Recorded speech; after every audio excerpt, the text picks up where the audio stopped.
Hello everyone! Welcome to the very first episode of Creeps and Crafts here on the Stitches and Scribbles channel. My name is Erin and today we're going to be going over a spooky story as well as learning how to make a craft. For your craft project today you're going to need either artificial or real pumpkins depending on what you want to do with it, but we're going to be painting 3 different designs on our pumpkins today. I used artificial pumpkins. Depending on when you're watching this, they may be on sale at craft stores right now with the end of the fall season, although I have noticed this year that they are clearing out the fall decorations very early to make room for Christmas stuff, so you might want to snag them while you can. If you're using real pumpkins, make sure that you're waiting until right before you are putting them out to do the painting so that you don't paint a rotten pumpkin by accident. But we're going to have 3 different designs today. Our first one is going to be this brown buffalo plaid, super sweet for fall, especially if you've got like kind of a country decor style kitchen. We also are going to have one spooky pumpkin, even though it's a little late in spooky season, but a little black pumpkin with a sweet little ghost on it. And finally we're going to do a Thanksgiving wreath pumpkin where you can put in the wording of your choice and a pretty little wreath. This one would make a great hostess gift. While you're working, I will be giving you segments of our haunted location story for this month. I decided to pick one for the first episode that is very near and dear to my heart. For those of you who don't know, I moved to Wisconsin for college, and Wisconsin has become my adopted home state. So I decided to start with a spooky story from right here in Milwaukee that I remember hearing very early on when I started college. So today we're going to be talking about the history and the haunted events of the Pfister Hotel. Before we dive into it, let's get started on those crafts. Hello, welcome to the tutorial part of this video. I apologize if I repeat everything. I'm actually filming the tutorial part of this video before filming the intro and the story and all that stuff. So welcome. Your materials for this project are going to be some artificial pumpkins. I purchased these at Hobby Lobby. They might not have them anymore if you're, depending on when you're watching this, but I got them during the month of October, and if they are still there, they are probably on sale, which could be a good bet. You could also check online. These are just plastic ones. They came in a pack of 7, and there's 2 different sizes in there. They also don't have to be white pumpkins. Those were just the ones that I was able to find when I decided to film this. You're also going to need a selection of metallic paints. I am using the ones from Target. These are the Mondolama paints, or at least that's the new one. You will see some of the ones I have in the video are their old version of this, where it was just the Handmade Modern line. But the colors are very similar. They might not have the same name, but they come in the same size and the same containers, and the colors look pretty close to what the old line was. So let's go ahead and get started. We're going to be doing 3 different designs today. One of them will be some ghosts on a black background. We're going to do a pretty Thanksgiving wreath design and also a buffalo plaid. So to start each design, you're going to need to select a background color that you want to use. For our ghost design, I'm going to be using the metallic black that I have. This one's called Metallic Coal. Again, the name of it is probably different now because the line of acrylic paint from Target changed. Doesn't have to be metallic, doesn't have to be black. You can choose your own background. For the Thanksgiving wreath design, I am going to be keeping the white base of my pumpkin, but you could use an eggshell or a white paint if your pumpkins are not white. And finally, for buffalo plaid, I am going to be painting in a light beige. For your buffalo plaid, you do want to make sure that you have a medium, a dark, and a light color to make your design. I am using a like kind of mid-toned brown, a beige, and an eggshell color, and your background color for that pumpkin is going to be your medium color. I'm just using cheap acrylic paintbrushes for this. You do want to make sure that you have a variety of sizes so that when it comes time to paint your smaller details, you can, basically. And I'm going to go ahead and use this one on one of my bigger pumpkins just to show as an example. I'm using a pretty wide brush for this step, and depending on the opacity of your acrylic paint, you may want to do more than one coat. Because I have white pumpkins, this isn't really going to be an issue for me, but you're going to go ahead and do your first coat of all of your colors, and future me will be telling you the first part of our spooky story for this tutorial. We're going to start off with the history of the Pfister Hotel while you're working on those base coats. The Pfister Hotel opened in 1893 and was considered one of the most upscale and lavish locations in Milwaukee for its time. It was a gigantic hotel with lavish ballrooms, a huge lobby, grand staircases, the whole works. It was built by Guido Pfister and his son Charles, and it was designed to be an upscale meeting place and hotel. It had lots of new technology for the time that added to its decor, its lavishness, all of that. And it had things such as electricity, thermostat controls in every room, and fireproofing, which was all not unheard of for its time, but definitely on the newer side, which just added to how magnificent this hotel was. By the 1960s, the hotel did need some revamping, so it was purchased by Ben Marcus, which I believe is the same guy who started Marcus Theaters if you're in the Wisconsin area. He both restored the original hotel and built a second, more modern tower to extend the capacity of the hotel. Guests can stay in the original building as well as the new tower to this day. In addition to being a beautiful building on its own, the Pfister also holds an impressive collection of Victorian art, as well as several restaurants and bars. If you are staying in Milwaukee, staying at the Pfister is a whole activity by itself. I can personally recommend that the experience at the Pfister is really nice. I actually booked a block there for my wedding. Beautiful hotel if you are really into like Victorian style decorating and artwork. It's a really neat place to be. Even just the bar in the lobby has comfy couches, like all antique stuff, a big fireplace. It's absolutely gorgeous. I highly recommend just stopping in the lobby if you're in Milwaukee, even if you don't choose to stay there. Now that we've gotten the history out of the way, let's keep going with those pumpkins. I've got my other two pumpkins with base coat drying, so I figured I would get started on our first design. This one's going to be more of a Thanksgiving design, so it would be a perfect idea if you are going to a Friendsgiving or to a family gathering and need some sort of a hostess gift. This would be really cute, or just to display in your own home for the rest of the month. I'm going to start with a metallic gold paint.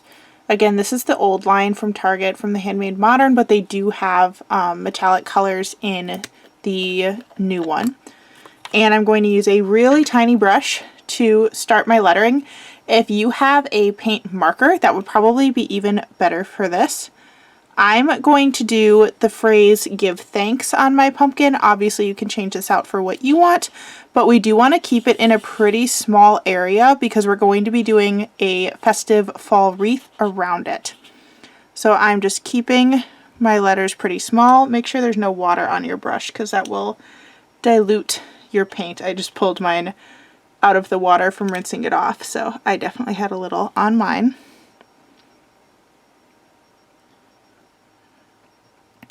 This design is also probably going to work best on a lighter colored background. And you may need 2 coats over your letters, just like we did for the base coats, depending on what paint you are using.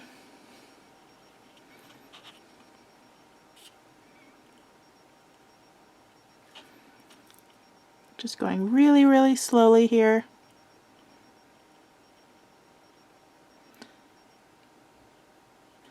And feel free to mix up your fonts too. I'm going to do kind of standard all caps block letters for my first word, but I'm going to do thanks in kind of a calligraphy inspired font.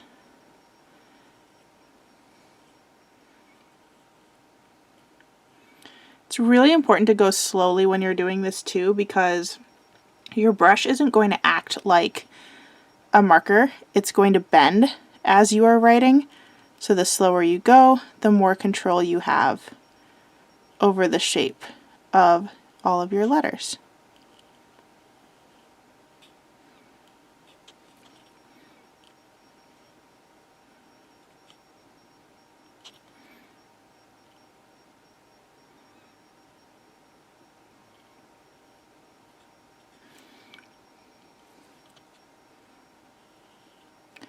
If yours doesn't turn out quite even, just like mine's going to, you can always add in some little designs to fill in the empty space around it.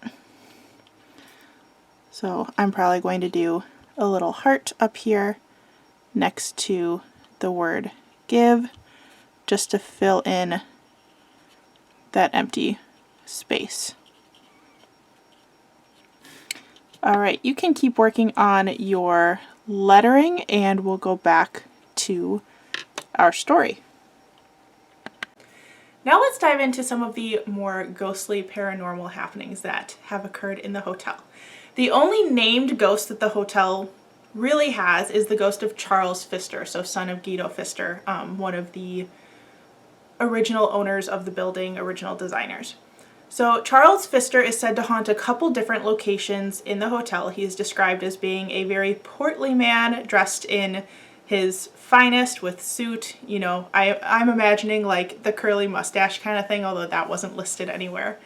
One of the places that he is said to haunt is the grand staircase up to the second floor, overlooking the lobby. So if you happen to be sitting in the lobby near the bar or checking in, make sure you look up to the top of the staircase because you might see Charles Pfister overlooking everything below. He also occasionally walks through the minstrel's gallery over the ballroom and is seen in the halls of the 9th floor. He is also seen walking his dog, and dogs can be heard running and barking in the hallways.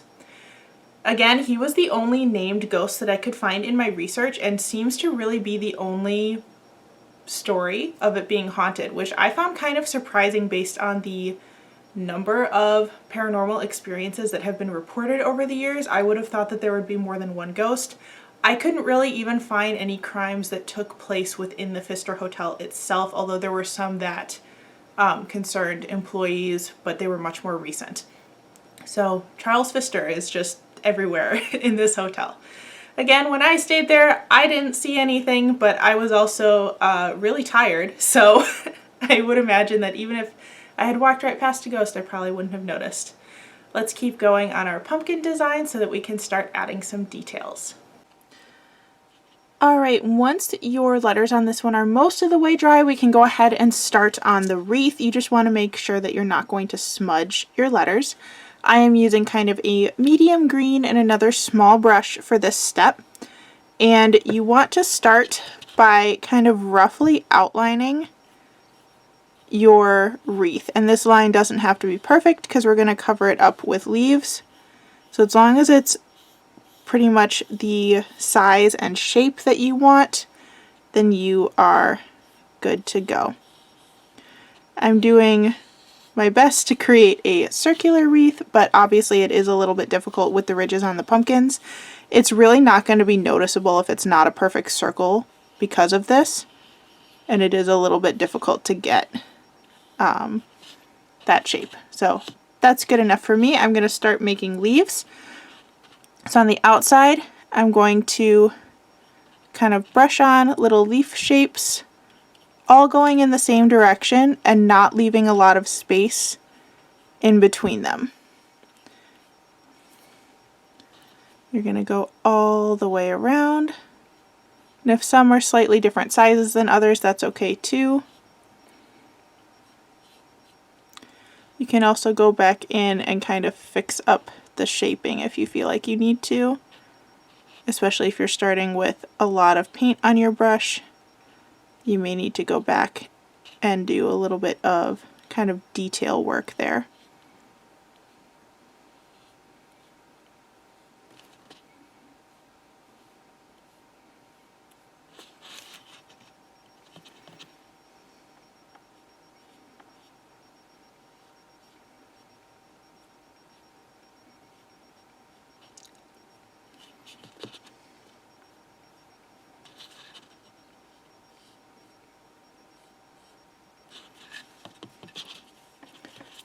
going all the way around.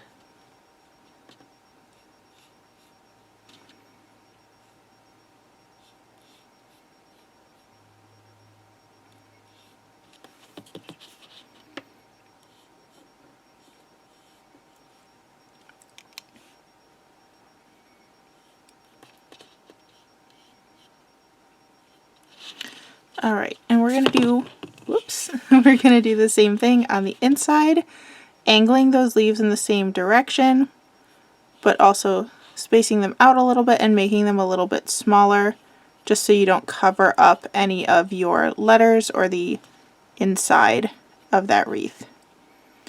And it's okay if these leaves look a little bit like watery or have some of your background color showing through, because that would happen on a real leaf anyway.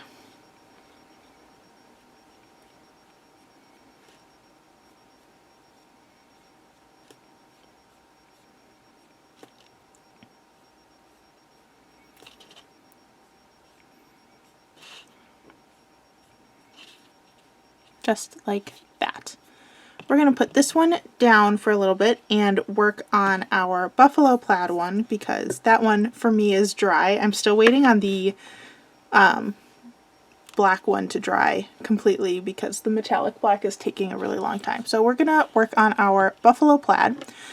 So you're going to need your darker color and your lighter color, and I would recommend having a separate brush for each one so that you don't have to rinse the brush between each layer. So I'm going to go ahead and pull both of those off so that they're ready. Looks like this one's brand new. I have to take the seal off. Stick that over there. And I've got two brushes that are pretty close to the same size that I can use for these. Really what you're doing is alternating, and this is a design where we're going to use those ridges on the pumpkin to our advantage. So I'm going to start right in the middle with my lighter color, and you want to make a square, or as close as a square as you can get with your lighter color. And I'm using those ridges as the outer borders of my square. You're just going to go ahead and fill that in. If it's not completely opaque, you can always go back in with a second coat. That's probably what I'm going to have to do. You're also probably going to have to do this step in stages, because if you have paint on the top of your pumpkin, you're going to need to let that dry before you can do the bottom. So there's my first square. I'm going to leave just that one by itself for now. And I'm going to go in with my darker color. So you want your darker color to start in the next section of the pumpkin where the lighter colored squares left off, because in actual plaid the lightest color and the darkest color would not be next to each other. You would have your medium color in between. So I'm painting in one square diagonally above where my lighter colored one was, and I'll do one directly below diagonally as well.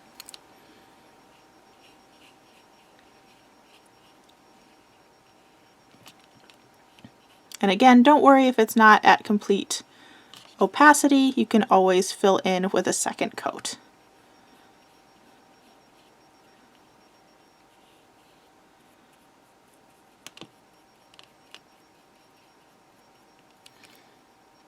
And we're going to do one underneath as well.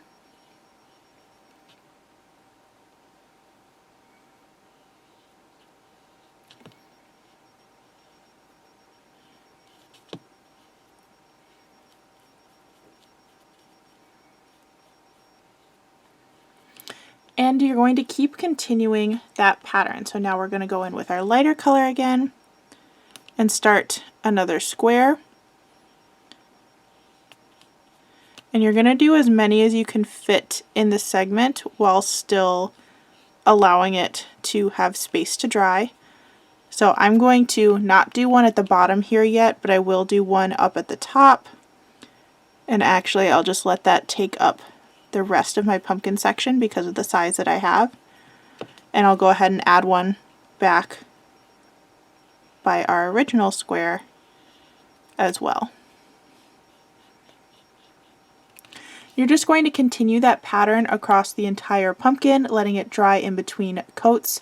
This step is going to take a while, so let's dive into the next part about the Pfister Hotel.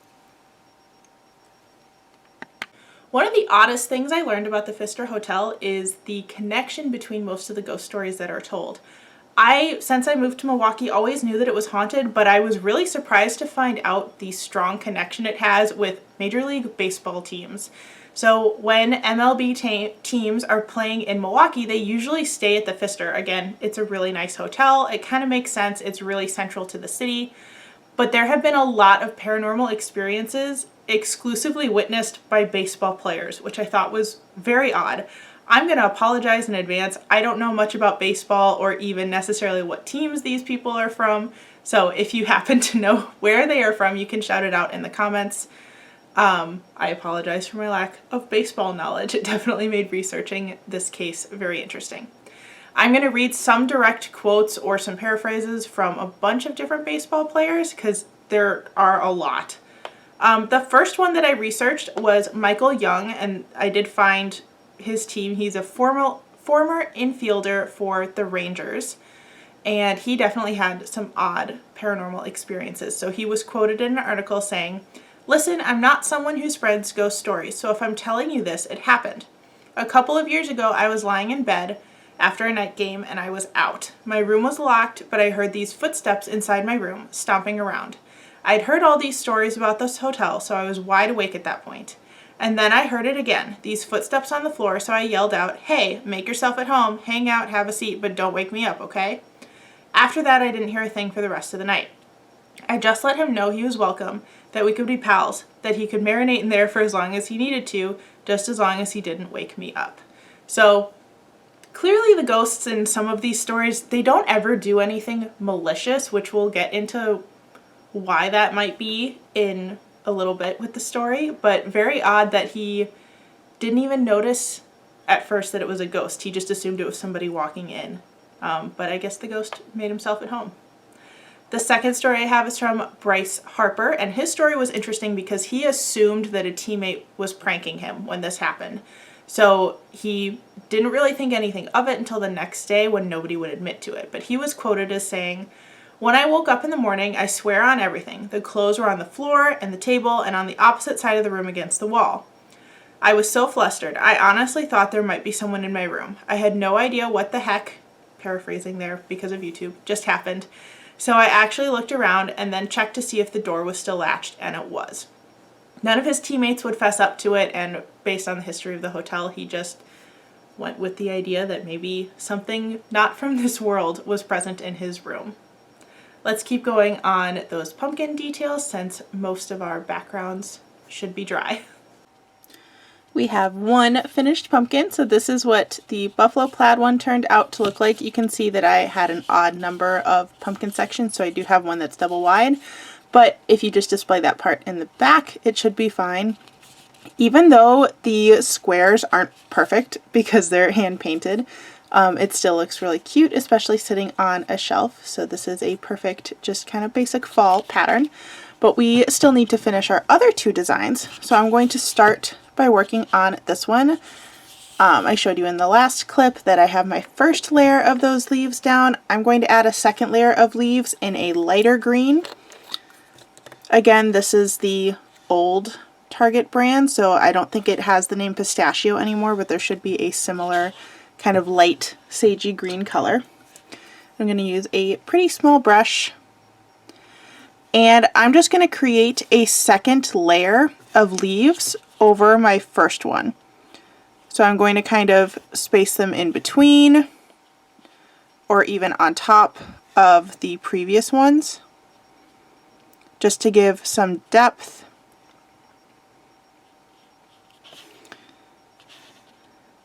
to this wreath.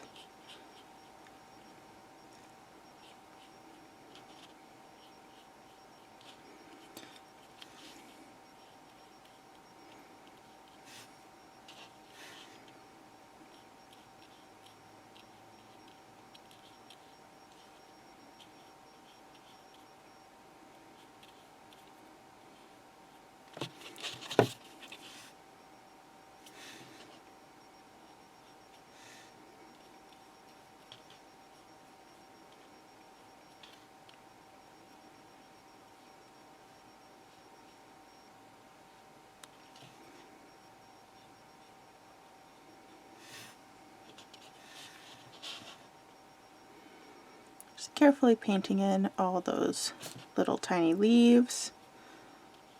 You don't need to be super detailed with this. It's just going to look kind of like on the impressionistic side or abstract side, but I still think that that's a super cute look for this one. So just like that. We're going to put that one off to the side. There's one more step for it. And we're going to focus on our black pumpkin. I did have to let this one dry overnight, I think, just because it was the metallic black paint, so it has like some really fine glitter in it, and I think that made it take longer to dry, so just something to keep in mind if you are doing this. And we're going to need a bright white. This is the new brand, so if you want to use this color, you can look for Snow Flurry in the satin finish. Got another new one, so I have to peel the sticky stuff off. There we go. Okay. I'm going to use another fairly small brush for this to give me more control over the shape and size of my ghosts. This is also one where you may need to do multiple layers of the white, especially since it's over black. But you want to start with kind of an oval shape to be your ghost's head. And then do 2 lines coming out from underneath that to be his arms. And then kind of just fill in with squiggles on either side to create the body. And you can make the body as long and trailing as you want. You can make the arms thicker, you can make the head bigger, but that's really the shape that you're going for there. You can round it out as you see fit.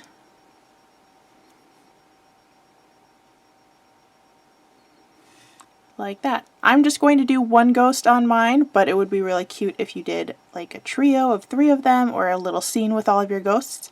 And we'll come back to that one later to add the final details to our remaining 2 designs. The next story that I found was listed as 2 different baseball players' names in 2 different articles, so unfortunately I'm not sure whose story this belongs to. But there were quite a few that had very similar details, so it could be that both of these players witnessed the same thing. But this story was attributed to both Carlos Gomez and Pablo Sandoval. They both had stayed there multiple times, or whoever this story goes with, stayed there multiple times and heard voices. Reported that after a shower, his iPod was playing static over the speakers, which is kind of odd for an MP3 player device to play static. When he grabbed it to investigate, it changed to another song. He thought the hotel was creepy and wishes he could stay somewhere else when he's in town.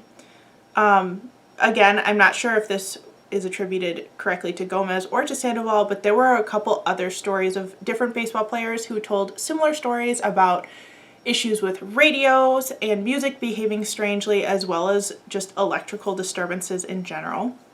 But I did think the iPod part was kind of odd. If our ghost is in fact Charles Pfister's, what's he doing with an iPod, or really even a radio at that point, because a radio would look way different than anything he would have had in his time. So kind of interesting. The last story that I found that like fit with a player was from Carlos Martinez, who was a member of the St. Louis Cardinals. He claims that he saw a ghost in his hotel room, and he is the only one I could find who actually saw something, as far as I know. And he shared his experience on Instagram immediately. Unfortunately, the article, I couldn't tell if he like went on Instagram Live or just posted pictures, but it said that he shared his experience right away and was clearly freaked out. He then blamed the next day's rough game on the loss of sleep from the ghost encounter. And me being kind of a cynical person, if he hadn't posted on social media while it was happening, I would have just assumed that after having a rough game, he would blame it on the haunted hotel to, you know, maybe take the blame off himself. I don't know. But since he did post it on social media ahead of time, like, clearly he was freaked out, and definitely that would make you lose sleep and make it hard to focus the next day. Other players from across the country have reported electrical disturbances, scratching noises, banging on the walls and floors, locked doors opening on their own, and whispers in their ear while falling asleep, which that one in particular creeps me out. Some players will now refuse to stay at the Pfister, and some will only do it if they share the room with somebody. Since Charles Pfister, is the only named ghost of the hotel, some people have begun to assume that this is his way of scaring off opposing teams, which this is the part that I found interesting and why nobody has been like seriously harmed or that freaked out during hauntings. But during Charles Pfister's time, harassing away team members by banging on their doors and windows was not uncommon. This is supported by the fact that Brewers players have never experienced hauntings while in the hotel. So maybe it's just Charles Pfister trying to scare away those opposing teams, but we don't know for sure. Definitely a lot of odd disturbances. Let's finish up those last couple details on our pumpkins and then we'll wrap up our story. And we're ready to do our final steps on our last two pumpkins. So I'm going to use the kind of off-white cream color to add some little tiny flowers to my wreath. You can do this either with a really small brush, or I'm actually going to use the end of my paintbrush as a dotting tool. So I'm going to dip the end in the paint and use it just to create some little dotted flowers right on my wreath. You can space these out however you want. I'm going to do them in little clusters of 3 all the way around. I chose to do the eggshell cream color, but I think this would also be super cute in burgundy or in orange or in a color to match wherever you plan on displaying your pumpkin.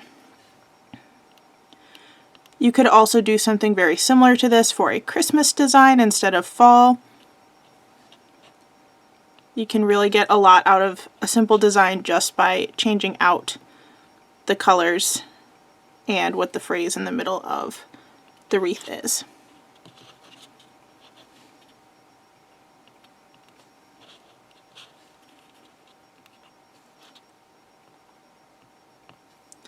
Keep going all the way around.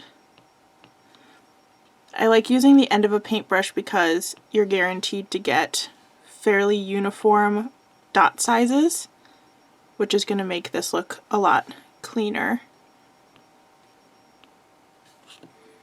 as you keep going.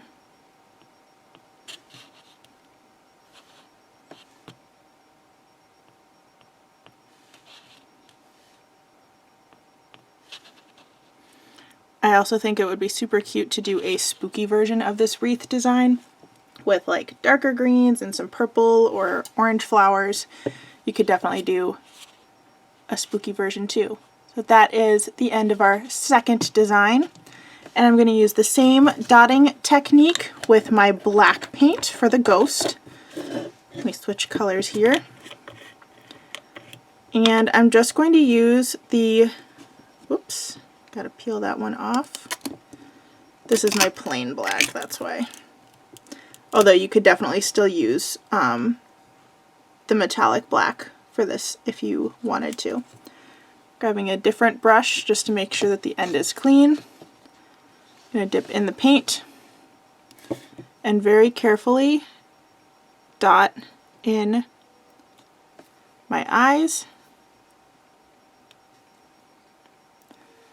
and kind of drag a dot out a little bit to make an open mouth. Just like that. And then you're done. So we've got our little spooky ghost. We have our fall Thanksgiving wreath and our buffalo plaid. I hope you enjoyed all of these different designs. If you do decide to recreate this or make your own painted pumpkin designs, make sure you take pictures of them and tag me in them on Instagram. I would love to see your recreations and your designs.